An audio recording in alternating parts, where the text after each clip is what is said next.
We have the leading contenders for people who traveled the farthest to get here today. We have Caitlin, who came from Syracuse. Frank, you already met, who came from Atlanta. And Jim Rackauckas, who came from Cleveland. So what we want to do this afternoon until 2:30, and if we need to go a little longer, we will. What we want to do is give you the chance to hear from people who are actually doing land banking, who are actually running land banks. And as I explained a little bit earlier, we have three different places on the continuum of experience with the land bank and also size. Caitlin Wright is just getting off the ground. The New York law was just passed very recently, so she's just in startup mode. Jim Rackauckas from Cuyahoga County has a lot more experience in a much bigger land bank. And Frank, as he mentioned, is working with several land banks throughout Atlanta that span the range. So what we're going to do, so you can't fall asleep, is we're going to give them each about 10 minutes just to kind of set the table, lay out what they're doing, why they're doing it, how they're doing it, one or two things that they think you really need to know as people who are deciding whether you're going to jump off the diving board. And then we're going to stop the presentations and we're going to turn it over to you to ask the questions. I don't want anybody to walk out of here at 3:30 saying I didn't get a chance to, or I never heard. I want you to have the chance now to ask those questions that you need to have answered, or at least get some thinking going before you get in your car to go home this afternoon. So with that, Caitlin. Thank you very much. Can everybody hear me? I have to say first that I'm really humbled to be sitting up here as a rookie with these guys who have been doing some amazing things with land banks. And I'm impressed by the turnout here in Pennsylvania and so much interest in taking control of vacant and abandoned properties in your municipalities. I think we've had a little bit smaller turnout at similar events in New York State, so you guys get a round of applause for that. So I'm from Syracuse, New York. I work for the city of Syracuse. A little bit of background information.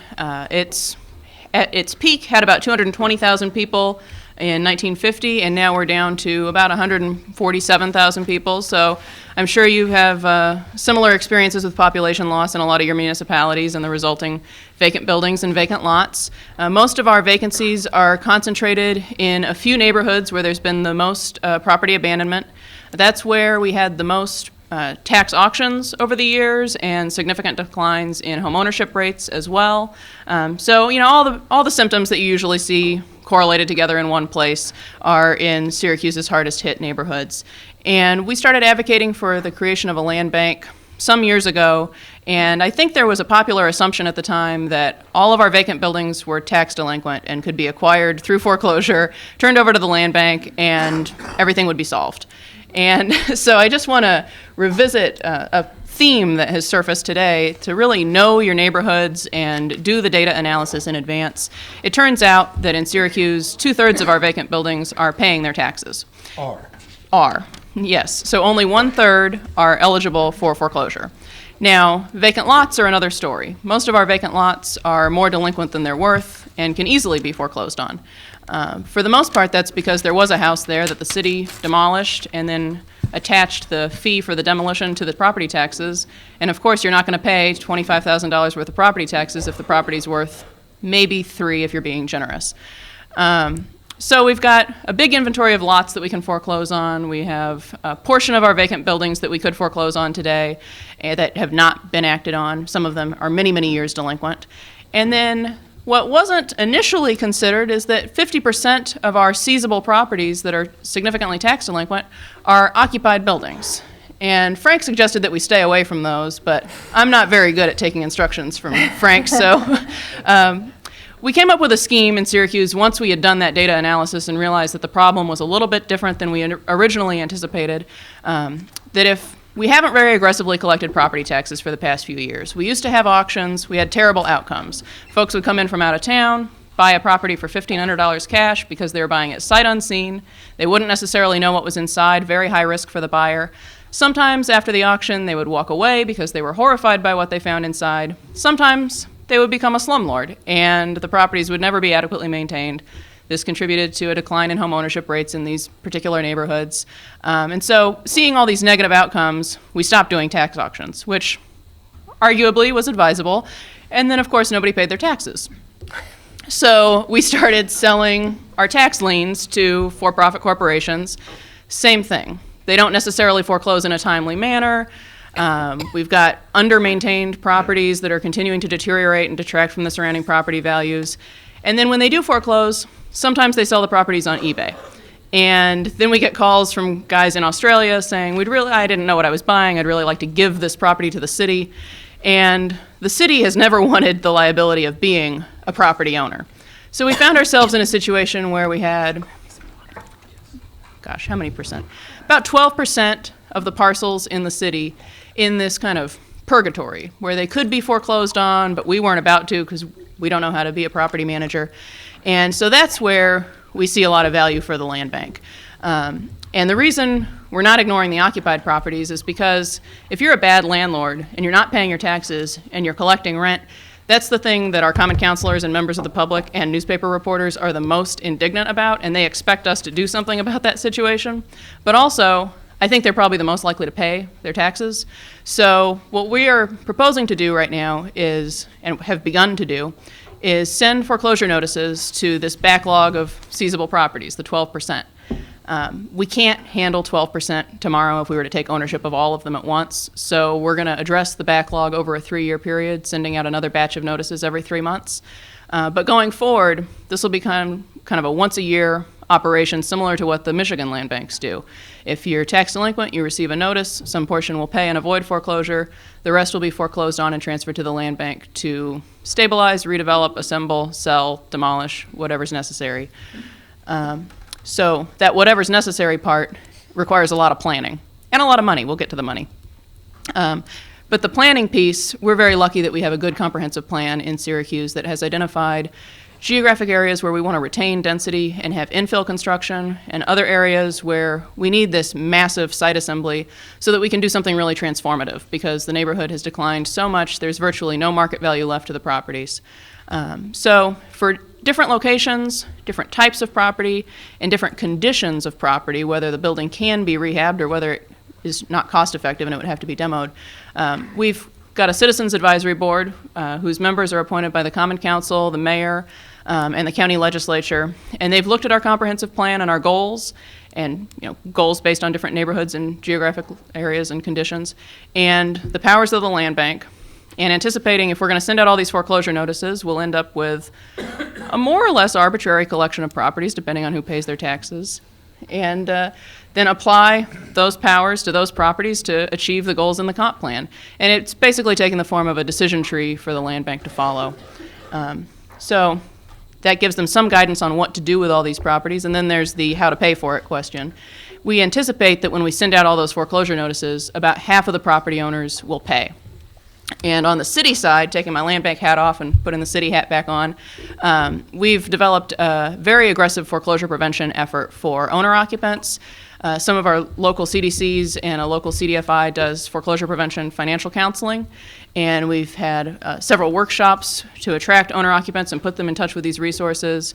We're using CDBG funds to underwrite home equity loans that this CDFI will provide to the homeowners, because it's a lot cheaper to borrow money from them than it is from the city to get into a tax payment plan. And with the tenants, we've been trying to match them up with legal aid resources to hopefully stay in their properties. Hopefully they pay their taxes and they do good and eventually start maintaining their buildings. And that's what we want to happen. But if we have to foreclose on a tenant-occupied building, our intention is for the land bank to have a property manager that shows up on day one and manages it in the interim until we can sell it to a responsible landlord. And the thinking there is that we don't want to disrupt the lives of the tenants, and they shouldn't have to move, assuming the building is in habitable condition. And having somebody in the building makes it much less likely to be vandalized, and it preserves the value of that asset. Have I missed anything? So long as you get it all done in the next 24 months. Where did your initial funding come from? Oh, yeah. So we think that those folks that are going to come in and pay, the 50% that will avoid foreclosure, will become a source of operating capital for the land bank, but the startup funds were very, very tricky. It was kind of a chicken and the egg situation that we found ourselves in. But once we got our first commitment of funding, it kind of had the domino effect of other funders having more confidence in our operation and being willing to pony up some funds as well. So the first funds that we got were from our local industrial development agency. And this was really fascinating to me as a planner, that our IDA had always taken the approach that they do economic development and only commercial properties, and they don't want anything to do with residential. And 2 years ago, our community development and economic development departments were merged into neighborhood and business development. And the argument being that you can't really do economic development very well in the middle of a completely deteriorating neighborhood. The two go hand in hand. And we hadn't combined any of our funding or programming. We had really just combined the department in name.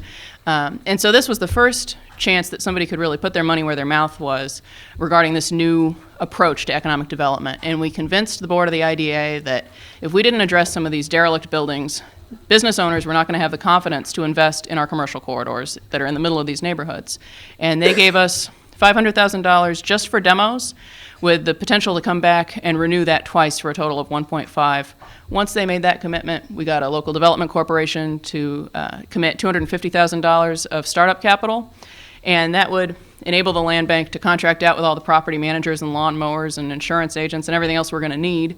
But they made that commitment contingent on the city passing in its upcoming budget this allocation of the increased revenue that's collected, that they have to budget for that every year. Eventually, we think it'll become a standard operating procedure, but we've got them held accountable that if they don't make that commitment within the next month here when they vote on the budget, then that ensures the sustainability of this operating model. That's great. Thanks, Caitlin. Jim Rokakis Oh, thanks. from another neighboring state. I want to thank you all. I love being with Frank. First of all, you have to know we are absolutely blessed to have somebody of his talent and caliber. No, you have to know this, that to have somebody who gets it at the 30,000-foot level, but also on the ground, we are very fortunate. But when I hear you saying y'all, Frank, we're in Pennsylvania. You know, I think what you would say in Pittsburgh, I think the word is yuns. Yuns. And in Philly, it's yous, right? Yous. Yep. Yous. I don't know what it is in Cleveland, but I'd like to thank all of you for inviting me here today. Yuns? Yuns? Is that the word? Yuns? I've never heard either of those words. Next time you're in Y'all Pittsburgh, got a Frank. lot to teach me. No. So here's the good news. I have all kinds of experience with miserable properties in a city like Cleveland that's awfully distressed. The bad news, some of what I'm going to tell you is not applicable because your situation is not nearly as critical as ours in most of your communities. In fact, I was talking to Mark Patrick last night. You there, Mark? And we were having a beer and talking about similarities between Cleveland and Pittsburgh. You know, we're just about 2.5 hours away, but there's been this division between us, and I don't know why. Maybe it's a state thing, but we talked about the fact that we each have a baseball team that you guys have. Ewans have a hockey team, and we don't. You also have a football team, and we don't, by the way. So I came to this crisis, it really found me. I was a city councilman for 19 years, and I was elected to become the county treasurer back in 1996, took office in March of 97. Early in 2000, I was visited by a group of city councilmen in Cleveland who I had been serving with, and walked in unannounced and said, you just have to know there's something really awful going on in these neighborhoods. And I have to tell you, I didn't know a thing about it. I mean, I was in my new role, I was getting to learn it, and they started to drop data on my desk that they had acquired from the urban school, Cleveland State, which is a really fine school in the area of urban studies. And I was stunned to see that the foreclosure rate in Cleveland in 2000 was the worst in the country. Mortgage foreclosure. Mortgage foreclosure rate, that's right. Mortgage foreclosure rate in Cleveland, Ohio in 2000 was the worst in the country. Ohio also led in that category. And I went and visited a couple of folks over at Cleveland State, professors, Kathleen Engel, who you know, and Patty McCoy, who went on to other universities. They did fine work in the area of securitization. And I began to get my arms around just what was going on in this new world of mortgage lending. So we went to the Federal Reserve Bank of Cleveland, figuring who better than the Fed to deal with this issue. And we had a huge conference in March of 2001 entitled Predatory Lending in Ohio. And I naively believed that they were going to contact Mr. Greenspan and say, you know, you have to speak out because when you speak out, people listen. And followed up, and I found out they weren't going to do a darn thing. So we helped with a group of people at the law school in Cleveland draft ordinances for the city of Cleveland, Dayton, and Toledo, anti-predatory lending laws we worked very hard on. We passed them within about 30 days of each other, and the state legislature, who had been sitting on its hands all that time, finally acted. They met within 30 days, and they passed a bill preempting the right of Cleveland, Dayton, and Toledo to legislate in this field. And at that point, Ohio just continued to be the wild, wild west of lending. So the year they came to see me in 2000, we were at 7,000 foreclosures in the city, in the county, mortgage foreclosures. When the bubble burst at the end of 2006, we still led the country. We were at about 14,000 foreclosures, but the average year was about 3,500. We were at 14,000 foreclosures in 2006. Bubble burst, we're not even in the top 20 anymore, not even in the top 25. We still had 12,000 mortgage foreclosures last year in Cuyahoga County. The difference is, instead of being City of Cleveland mortgage foreclosures, they've now moved to the suburbs. So property values in the city are dead, and this cancer is now spread to the inner ring burbs. Some quick statistics on Cleveland and the impact. Cleveland had about 500,000 people close to it in 2000 before this crisis really took hold. There's about 375,000 people living in Cleveland. The average post-foreclosure home in Cleveland, Ohio, sells for 8 to 10% of the auditor or the assessor's value. So when I saw the stats put up by the Professor Alexander, and they talked about the study done by Tom Fitzpatrick, we always have a way of doing the shorthand. If you live next to a house, a vacant property, your house is worth less. If you have more than 2 or 3, your house isn't worth a percentage less, your house is just worthless. And that really is what we're facing. Average home in Cleveland, just think about 3 years to sell, 954 days before there's a buyer. So it really is post-apocalyptic, and I suppose I felt a little better. I went to Detroit 2 weeks ago and spent 2 days, and I think we got to get to the point where we stop saying, well, at least we ain't Detroit. We're bad. So by about 2006, I hate to use the war metaphor, if this was a war we knew we had lost, and then it was time to bury the dead. And we met with Dan Kildee, then Treasurer Kildee, now Congressman Kildee, and realized that we had to take some radical steps to deal with these vacant properties, which, by the way, were on the average not being foreclosed just once. They were being foreclosed the first time and then flipped out in groups of hundreds or 200 or 500, being speculated and flipped a second time and flipped a third time. And we did a study once that showed that fewer than 5% of those early foreclosures ever paid property taxes again. So the impact was pretty devastating. So we met with a group called VAPAC, led by a guy named Frank Ford up in Cleveland, and we wrote a bill. Had the bill ready by January of 2008. You give me way too much credit, Frank. The credit really goes to Gus Frangos, who I think is a brilliant, brilliant attorney. He, the only thing I was brilliant enough to hire him. Yeah, he worked for you. He's a great guy, and he wrote a great bill. I think Dan Kildee called it the Michigan bill on steroids. We went to Columbus. It was an interesting 9 months. We slept on benches outside legislative chambers. They finally agreed to pass the bill on the condition that it be a Cuyahoga County only bill. And the only reason we got Cuyahoga County only is I'd been there so often over the years warning about the foreclosure crisis. Many of the senators and representatives I'd seen earlier knew me. Some maybe felt embarrassed and said, okay, Cuyahoga County only. Bill passed in December of 2008. We opened our doors in June of 2009, and I think we've become, and I say this with all due respect to the folks in Flint because they're a great land bank too, I think if we're not the best land bank in the country, we're second. And they've done phenomenal work. So good, in fact, that the legislature, which said no to smaller counties, agreed about 18 months later to allow any county over 60,000 in population to start a land bank. It was initially 100,000 as it was going to for a representative of an area called Sandusky. You might know Cedar Point's there. Guy stepped in and said he changed the language at the last minute, and they lowered it to 60, so now we have a land bank in Erie County as well. Sandusky is a different meaning around here. Oh, I'm sorry. Yeah, sorry. It's also the name of a city where 40,000 people live, and they have a great amusement park, a lot of roller coasters. In any event, yeah, I'm sorry. You know, I have many friends who are Penn State alums, and trust me, we all felt your pain because this is a great university. And by the way, I've never been to Happy Valley. Boy, is it beautiful! It's a beautiful place. So you should all be proud of the great work that Penn State has done. And the fact that you put together not a bad football team this year. Now, not as good as ours, by the way, in Ohio State. You know, we were undefeated, but we weren't allowed to do any postseason stuff. But we digress. You're a Tuscaloosa boy. Wait a minute. We'd have beat you, Frank, but they wouldn't let us over some stupid tattoos. Anyway, I should have reported the tattoos. So So they've done great work, but the kinds of things that I think they've done, I think you can do. And I think they're models for other communities. Let me give you some quick examples. Early on, we knew one of the worst offenders in this whole game of property flipping was us. It was the government. It was Fannie Mae and it was HUD. We went to Fannie Mae and HUD early and said, stop dumping these properties into the market. So we developed agreements early on. All low-value properties come right to the Cuyahoga County Land Bank. And I'm talking $25,000 or less. Fannie Mae gives us some money for demolition. HUD does not.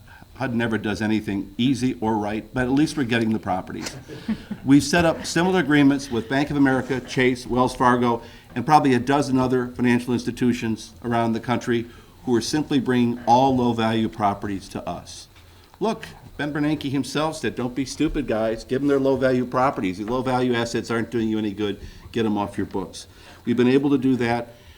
The land bank has taken in about 4,000 properties since they opened the doors. They've done about 2,000 demolitions. They've repositioned about 700 properties into rehab situations where what they typically do in a rehab is they will give you the property for whatever the cost is, but you don't get title until you've obtained a certificate of occupancy, because the last thing you want is to give a property to somebody who promises he's going to rehab, and then 6 months later, you're getting complaints from the neighbors. So we hold the deed in escrow. When they get the C of O, we give them the deed.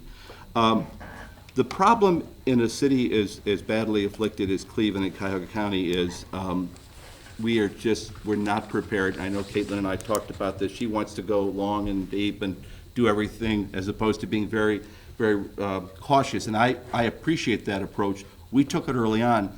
How bad are things in Cleveland? The land bank is getting calls on an average of twice a day where people are calling, not even tax delinquent, calling and saying, here are the deeds, here are the keys, we don't want it.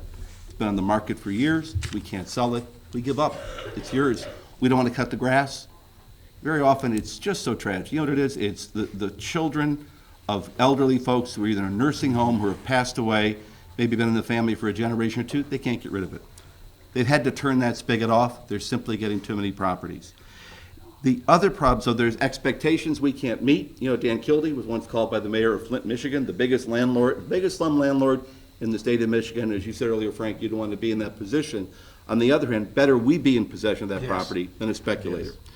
Yes. We're in some curious battles now in Cleveland, and we're being demonized by some members of Cleveland City Council. If you look up the stories, you'll find them easy enough, who are now blaming the land bank for this out-migration from their community, and they're blaming me because I've been very aggressive in seeking demolition funding, not just for the land bank we started, but for the 14 we've helped organize around the state. You cannot achieve the promise of a land bank in distressed communities if you don't have money for demolition, folks. It'll be a partial promise at best. It was the mayor of Youngstown, who, when I was pitching a land bank, cut me off and said, you got money for demo? He said, Ewan's got money for demo? I don't know if they say that in Youngstown. And I started to, he said, look, if you don't have money for demo, it's like a new car with no gas. Looks good, doesn't take me anywhere. So I became very conscious of the fact that we had to move quickly on trying to raise money for demolition. And we've done that. We were very fortunate. The robo-signing settlement that many of you are aware of, the 50 states attorney generals, we convinced our AG to give us $75 million of his 98. We used that to leverage that, so there's $122 million of demolition being done in Ohio. And we are before the Congress right now with two bills that I've discussed at length with Frank and the folks at the Center for Community Progress. One would allow for the repositioning of something called the hardest hit funds. Unfortunately for you, neither New York State nor Pennsylvania are hardest hit fund states. Ohio is, Michigan, Illinois, Indiana, New Jersey, Rhode Island, and Oregon in the north. The rest are all down south. That might provide another $100 million, but we also have a bill in that will create federal tax credits for demolition, just the way we issue tax credits to build new schools or new roads or low-income housing, tax credits to do demolition, and your states would be eligible under that formula. So for us, it is it's an ongoing struggle. Ohio is far more distressed than I would say most of your communities. Cities like Mansfield, you probably have never heard of, Lima, Ohio, Dayton, Cleveland, very, very tough communities. Great challenges, but I think the land bank has made a real difference. My last point is, I was telling Caitlin at lunch, not an overnight solution. Make sure your folks understand it's an over time, and it may be a long time, depending on your level of stress solution, but it's a really positive start, and I know we're making a difference in cities like Cleveland. Thank you. I'm going to come at it differently. because y'all have already heard me talk too much. Y'all have heard me Yuns. talk. I can't do that. Yeah, I work with a full range of land banks, from the very small communities dealing with one piece of property per year and low budgets, to the very large ones, to the urban, to the rural, to the ones that have been around for 20 years, to the ones that have been around for 10 months, something like that. The message I want to share right now, based upon what I've seen and heard, is to appreciate this simply as a tool. Y'all are all too young, perhaps, to remember the days when we used a handsaw. Y'all don't even know what a handsaw is. Or the days when we had pliers, simple pliers. But I remember when my wife and my sons got me my first circular saw with electricity. That was a big day for me. And the same thing with the socket wrench. I thought that was the neatest thing that ever been developed, with the socket wrench, so I didn't have to use pliers. A land bank is a similar thing, folks. It is a tool that you can use to fit your neighborhood. I don't think the startup costs in terms of time or money are big. I would really encourage you, if you have vacant, abandoned properties in your neighborhoods, to give serious thought to going ahead and creating one and having it on the books. And doing in a sense like Syracuse did, which is lay that power on top of some of the existing housing and community development staff initially. In some jurisdictions, I've created land banks inside of redevelopment authorities. And so there's no reference to the land bank. In Baton Rouge, Louisiana, you'll never see anything referred to as the Land Bank of Baton Rouge. But I wrote it into the redevelopment authority statute. So that's where all the same powers that are in your new law, I just grafted into the redevelopment authority statute. There are a lot of ways you can go about this. It can work with just one property or a huge inventory like Cleveland. It can work in a community which is incredibly devastated, and Cleveland does lead that list, putting aside Detroit, of devastation and abandonment. But it can also work in gentrifying communities. And it's a tool that's designed to be nimble and flexible, so that you can go after a certain inventory now and a different inventory as the market changes. You can focus on one neighborhood or county-wide. You can focus, as Caitlin was suggesting, just on the big commercial structures, because those are the ones creating the greatest liabilities for your city. Or you can focus just on housing. All of these things are possible with land banks. But what you have to do is be clear about what you're going to do that first year. Don't overpromise. My own style is underpromise and overdeliver in everything I do, at least I try. To underpromise and overdeliver is such that you can make the case early on as to why this land bank makes a difference on this street or to this city budget. My earliest pitch in land banking was to a community down south where I said, I just want to know one thing. How much are you spending maintaining and boarding and cutting the grass on privately owned property each year that you never recover?